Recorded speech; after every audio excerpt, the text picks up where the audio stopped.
Isa ka bang OFW na gustong magpadala ng pera sa Pilipinas at gusto mong makatipid? Ito guys, i-share ko sa inyo kung ano yung ginagamit kong nagpapadala ng pera sa Pilipinas at pwede akong magpadala kahit nasaan ako at kahit anong oras ay marireceive ka agad ng aking pamilya ang aking ipinadala.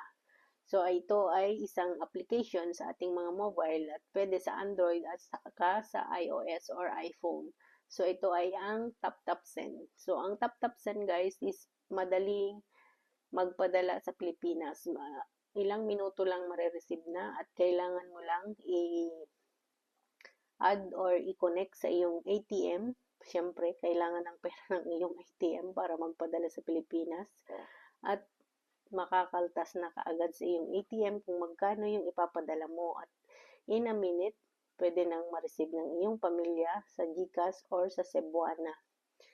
At ilalagay ko sa aking description ang link kung saan kayo pwedeng mag-register or pwedeng mag-download ng TapTap Send. At pakilagay lang ang ating pangalan, ang referral ay Jodalyn, Jhodalyn. So, yun lang. Follow for more or subscribe sa aking YouTube channel para makapag-share pa tayo ng mas maraming kaalaman or tips.